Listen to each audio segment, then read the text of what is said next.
قل أرأيتم إن جعل الله عليكم الليل سرمدا إلى يوم القيامة من إله غير الله يأتيكم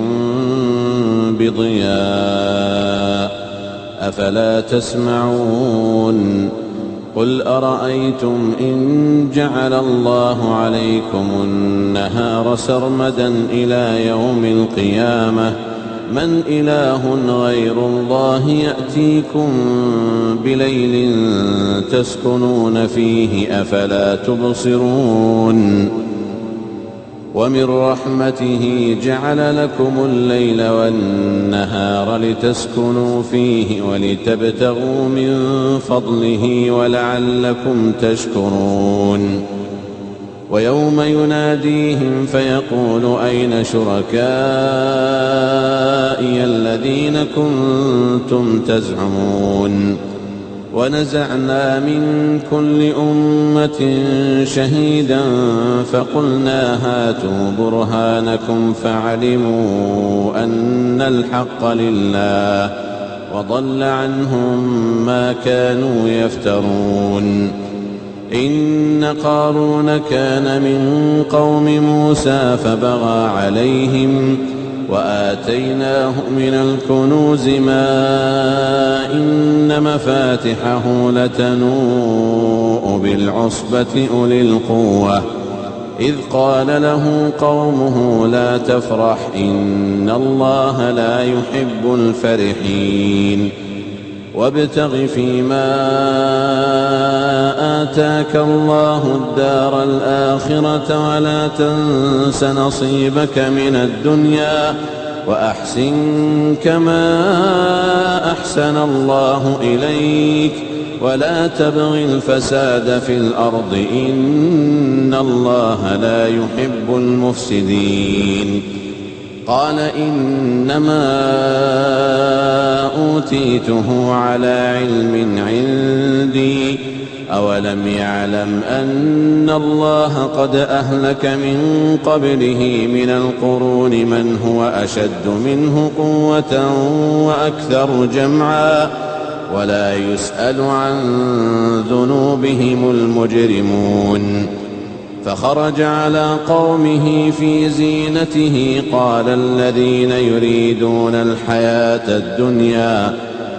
الذين يريدون الحياة الدنيا يا ليت لنا مثل ما أوتي قارون إنه لذو حظ عظيم وقال الذين أوتوا العلم ويلكم ثواب الله خير لمن آمن وعمل صالحا ولا يلقاها إلا الصابرون فخسفنا به وبداره الأرض فما كان له من فئة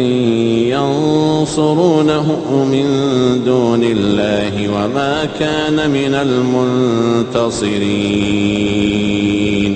وأصبح الذين تمنوا مكانه بالأمس يقولون ويك أن الله يبسط الرزق لمن يشاء من عباده ويقدر لولا أمن الله علينا لخسف بنا ويكأنه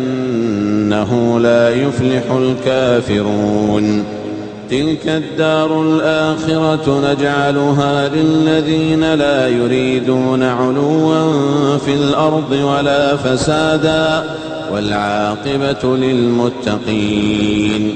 من جاء بالحسنة فله خير منها ومن جاء بالسيئة فلا يجزى الذين عملوا السيئات إلا ما كانوا يعملون إن الذي فرض عليك القرآن لرادك إلى معاد قل ربي أعلم من جاء بالهدى ومن هو في ضلال مبين وما كنت ترجو أن يلقى إليك الكتاب إلا رحمة من ربك فلا تكونن ظهيرا للكافرين ولا يصدنك عن آيات الله بعد إذ أنزلت إليك وادع إلى ربك ولا تكونن من المشركين ولا تدع مع الله إلها آخر لا إله إلا هو كل شيء هالك إلا وجهه له الحكم وإليه ترجعون.